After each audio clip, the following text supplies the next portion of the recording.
सबसे पहले हमें सैटेलाइट व्यू दिखाया जाता है जापान के टोक्यो एरिया का, जहाँ पे शिबुया इंसिडेंट आर्क हुआ था। वो बिल्कुल ब्लैकआउट हुआ पड़ा है, मतलब कि वहाँ कोई भी जिंदा इंसान नहीं बचा। टोक्यो का 23 वॉट्स पूरी की पूरी तरह से तबाह हो चुका है। मतलब इमेजिन करो कितने बड़े लेवल पे लोग मारे गए होंगे वहाँ पे। और अब हम आते हैं जुत्सु हाई के हायर एप्स के पास, और उनके सामने खड़ा यूटा, और उन्होंने उसे 5 अपने डिसीजन बताए हैं। पहला, सुगिरो गितु अभी भी जिंदा है तो उसे फिर से मारना होगा। सेकंड, गोजो ने शिबुया इंसिडेंट में ऑर्डर्स के खिलाफ जाके काम किया और अब वो प्रिजन रेलम में सील्ड है, और जो भी उसे अनलॉक करेगा उसे क्रिमिनल डिक्लेयर किया जाएगा। तीसरा, प्रिंसिपल यागी को डेथ पेनल्टी दी जाएगी क्योंकि उसने गोजो और गेतो को प्रॉपरली हैंडल नहीं किया। और चौथा, यूजी इताडोरी का एग्जीक्यूशन जो गोजो ने पोस्टपोन किया था अब ऑफिशियली रिज्यूम होने वाला है। ऑर्डर्स आ गए हैं यूजी को मार देने के लिए। और पांचवा, स्पेशल ग्रेड सॉर्सरर यूता कुत्सु को पर्सनली रिक्वेस्ट दी गई है कि वो यूजी को हैंडल करे और इसे मारे।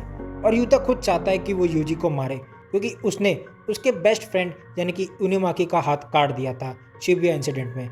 सो उसे अब मरना होगा। और अब हम आते हैं जेनिन क्लैन के हेडक्वार्टर्स में, जहाँ पे हमें नायो जेनिन दिखाया जाता है जो कि एक नंबर का हरामी कैरेक्टर है।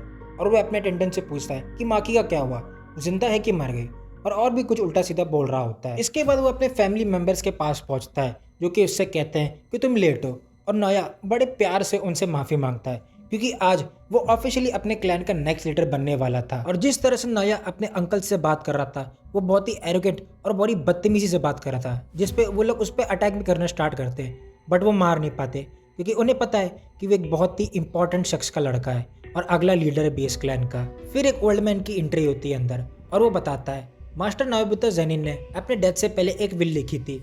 वो विल पढ़ता है जेनिन क्लैन का 27th लीडर बनेगा नोया जेनिन, सब प्रॉपर्टी और एसेट्स उसके नाम ट्रांसफर होगी। बट एक ट्विस्ट आता है यहाँ पे, अगर कभी सातोरो गोजो मर जाए या फिर मेंटली इनकेपेबल हो जाए तो मेगुमी फिशिगोरो ऑटोमेटिकली जेनिन क्लैन का नेक्स्ट लीडर बन जाएगा। ये सब सुनने के बाद नोया का गुस्सा 7th हेवन पर पहुंच जाता है, और उसी समय उसकी जो अटेंडेंट होती है उसे बताती है मेगुमी फिशिगोरो अभी टोक्यो में सुगना के वेसल को ढूंढ रहा है, यानी कि यूजी को। और अब नाया गुस्से में कह देता है कि मैं यूजी को मार दूंगा, ये बात हायर अप्स को बता देना। लेकिन नाया का एक्चुअल प्लान तो यूजी और मेगुमी दोनों को मारना था। और अब हम देखते हैं स्पेशल ग्रेड सॉर्सरर यूकी को, जो कि फोन पर किसी से माफी मांग रही होती है, वो पता नहीं कौन है। और फोन रखने के बाद वो कहती है ना ही मैं जुत्सु हाइक के साथ हूँ ना ही मैं किसी और के साथ, मेरा अपना मोटिव है इस दुनिया से सभी कर्स स्पिरिट को ख़त्म करना, और अब वो टाइम आ चुका है कि मैं खुद जाकर मास्टर टेंगन से बात करूं। और अब हमें यूजी दिखाया जाता है जो कि सीढ़ी पर बैठा काफ़ी ज़्यादा डिप्रेस्ड और होपलेस लग रहा होता है। जोजो भी इसी के साथ होता है और वो उससे आके पूछता है तुम्हारी इंजरीज कैसी है, सब ठीक है? वेल, सुकुना की वजह से यूजी ठीक हो गया है, लेकिन सुकुना अब पहले से काफ़ी ज़्यादा पावरफुल हो चुका है। जोजो कहता है मैं अपने सभी फैमिली मेम्बर्स को एकजुट कर लूँगा, अगर तू चाहे तो जुत्सु हाई वापस जा सकता है। यूजी कहता है नहीं, मैं नहीं जा सकता। सुकुना के दिमाग में ऑलरेडी मेगुमी के लिए कोई प्लान चल रहा है जिसके बारे में मुझे कोई आइडिया नहीं है। ऊपर से शिबुया आर्क में मैंने कितने लोगों को मार दिया जब सुकुना ने मुझे टेक ओवर कर लिया था। शोजो उसके बातें सुन के उसे कंसोल करता है। वो उसे कहता है कि इसमें तेरी गलती नहीं है, तूने जानबूझ के नहीं किया था, वो जो कुछ भी हुआ था सब एक्सीडेंटली हुआ था। उसके बाद वो दोनों उठते हैं और वहाँ से निकलते हैं, और उन्हीं के साथ साथ यूटा और नाया जेनिन भी निकल जाते हैं यूजी को हंट करने के लिए। ऑन दी अदर एंड यूजी एक ब्रिज पे आ जाता है और इंटेंशनली कर्स स्पिरिट को अपनी तरफ अट्रैक्ट करता है, और वो कर्स स्पिरिट भी उसको चेस करने लग जाती है। और यूजी फुल स्पीड से भाग रहा होता है और जाके एक टनल के अंदर घुस जाता है जहाँ पे उनका इंतजार कर रहा होता है चोजो। चोजो अपनी ब्लड मैनिपुलेशन टेक्निक से पियर्सिंग ब्लड यूज करता है और काफी सारी कर्स स्पिरिट को मार देता है, लेकिन उनमें से एक स्पिरिट बच जाता है जिसे यूजी अपने एक ही पंच में खत्म कर देता है। चोजो सोचने लग जाता है कि यूजी अब पहले से काफ़ी ज़्यादा पावरफुल हो चुका है और उसने अपनी पावर्स को काफ़ी अच्छी तरीके से कंट्रोल भी कर लिया है। उसके बाद चोजो उसे छोटा भाई करके बुलाता है, लेकिन यूजी उस चीज़ से बहुत ही ज़्यादा अनोइंग फील करता है। वो कहता है कि मुझे छोटा भाई मत बुला कर यार, लेकिन चोजो तब कहता है कि एक मिनट तुझे पता है ना कि तेरे डैडी के सर पे भी स्टिचेस थे, तो प्रैक्टिकली तू मेरा भाई हुआ। और ये सुन के यूजी काफ़ी ज़्यादा शॉक हो जाता है, लेकिन तभी एंट्री होती पीछे से नाया जेनिन की। वो ऊपर खड़ा होकर मेगुमी को ढूंढ रहा होता है। उसके बाद वो कहता है उन दोनों से कि तुम लोग को यहाँ से भाग जाना चाहिए क्योंकि गोजो अब सील है, तो यूजी का एग्जीक्यूशन वापस से चालू हो चुका है। उसके बाद वो कहता है कि मेरा काम तो सिर्फ मेगुमी से था, लेकिन मैं तुझे भी नहीं छोड़ सकता, यहाँ पे तुझे भी मरना पड़ेगा। और यूजी इस चीज़ से शॉक होता है कि आखिर उसे मेगुमी से क्या चाहिए। नायो डायरेक्टली उसे कह देता है कि मुझे उसे मारना है। उसके बाद वो डायरेक्टली यूजी पर अटैक करता है इतनी स्पीड से कि यूजी रिएक्ट ही नहीं कर पाता। यूजी और चोजो दोनों उसके ऊपर पंच मारने की कोशिश करते हैं, लेकिन नाया बच जाता है हर एक पंच से। नाया कहता है तुम काफ़ी पावरफुल लगते हो, लेकिन ये इंसान कौन है? वो चोजो की बात कर रहा है यहाँ पे। और तभी उन तीनों को एक्सट्रीम पावर की प्रेजेंस महसूस होती है, इतनी ज़्यादा पावरफुल कि यूजी को लगता है ये तो गोजो सेंसे के लेवल का है। और हम देखते हैं यूटा को। यूटा एंट्री ले लेता है वहाँ पे फुल सुपर हीरो स्टाइल में, और जैसे ही यूटा एंट्री करता है सब लोग फ्रीज हो जाते हैं उसके प्रेजेंस से। और उसके बाद वो बड़ी कूल्ड वे में कहता है तुम अकेले नहीं हो यूजी।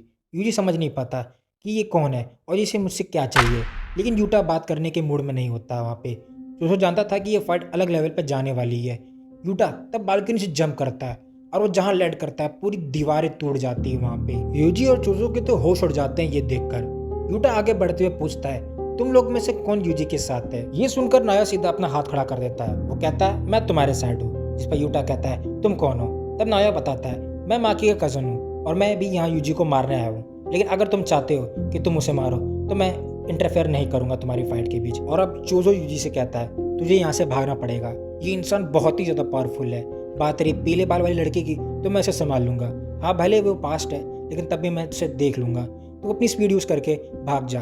और एट लास्ट चोजो उसे वॉर्न भी कर देता है, कहता है कुछ भी हो जाए किसी भी हालत में यूटा के हाथ मत थामना।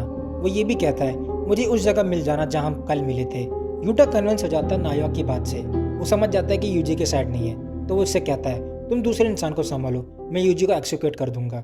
चोजो immediately piercing blade attack launch करता है ताकि यूटा का ध्यान भटके, लेकिन नाया उसे पहले ही इंटरप्ट कर देता है और इस चीज़ का फायदा उठा के यूजी वहाँ से भाग जाता है और उसका पीछा यूटा कर रहा होता है बहुत ही स्पीड से, और दोनों की एक इंटेंस चेस चालू होती है। यूजी सोचता है यूटा के हाथ में कटाना है, फिर भी इतनी स्पीड में वो दौड़ पा रहा है इतना वेट लेके भी। दूसरी तरफ यूटा भी सोचता है कि यूजी काफ़ी फास्ट है, मैंने सोचा था इसे इजीली पकड़ लूँगा, लेकिन लड़का सीरियसली बहुत फास्ट है। चोजो फ्रस्ट्रेट हो जाता है। वो कहता है कि मैंने तो सोचा था कि मैं यूटा को इजीली रोक दूंगा, पर वो नहीं रोक पाया। और अब नाया और चोजो का एक तगड़ा वाला hand to hand combat start हो जाता है। नाया समझ जाता है कि चोजो के पास ब्लड मैनिपुलेशन टेक्निक है। ये कंफ्यूज हो जाता है कि इसके पास ये वाली पावर कैसे, लेकिन उसे कोई फर्क नहीं पड़ता है। लेकिन अब सीन थोड़ा टेंस हो जाता है। चोजो फुल सीरियस मूड में कहता है, वो कहता है कि तुमको क्या लगता है तुम मेरे भाई को मारने की कोशिश करोगे और मैं तुम्हें यहाँ से जिंदा जाने दूंगा? कभी नहीं। फिर अब आते हैं हम यूजी और यूटा के फाइट पे, जहाँ यूजी एक कार के ऊपर से जंप करता है। यूटा फुल स्पीड से उसके अपोजिट साइड से उसके ऊपर अटैक करता है, लेकिन यूजी हवा में ही उस अटैक को डॉज कर लेता है पूरे स्लो मोशन में। यूटा शॉक हो जाता है कि लड़का मेरे अटैक्स को भी डॉज कर पा रहा है, इंप्रेसिव। और अब यूजी एक कार को पंच करता है और वो कार डायरेक्टली यूटा के साइड पर चली जाती है। यूजी राइज कर लेता है कि मैं इस इंसान को कभी नहीं हरा सकता, तो मुझे भागना ही पड़ेगा यहाँ से। यूजी कन्वींस स्टोर के अंदर भागने लग जाता है, लेकिन यूटा एक कार को उठाकर उसके स्टोर के दरवाजे पर फेंक देता है, जिसकी वजह से यूजी का रास्ता बंद हो जाता है और अब यूजी को लड़ना ही पड़ता है। पर उसे क्लियरली अंदाज़ा हो जाता है कि यूटा के पास सिर्फ फिजिकल स्ट्रेंथ नहीं है, उसके पास कर्स एनर्जी बहुत ही ज़्यादा है, इवन गोजो सेंसे से भी ज़्यादा है। यूजी ग्राउंड पार्किंग में से भागने लग जाता है और वहाँ से एक नाइफ को उठा लेता है। यूजी पूरी कर्स एनर्जी इंजेक्ट कर देता है उस चाकू में और उससे यूटा पर अटैक कर देता है। लेकिन सीन यहाँ पे ये है, यूजी को अब तक वेपन चलाने का कोई आइडिया नहीं है, क्योंकि अब तक उसने जितनी भी फाइट्स लड़ी है सब अपने फिस्ट और अपने रॉ स्ट्रेंथ पर ही लड़ी है। और अब यूटा उसे बड़े बैडस वे में कहता है तेरी पूरी अटेंशन मेरे कटाना पर है ना, लेकिन असली खतरा मैं हूँ, ये कटाना नहीं।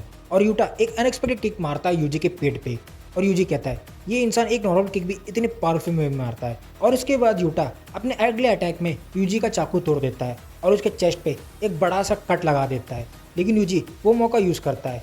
यूटा के कटाना पर अपना पैर टिका देता है और दूसरे पैर से एक ज़बरदस्त किक मारता है और उसका कटाना टूट जाता है।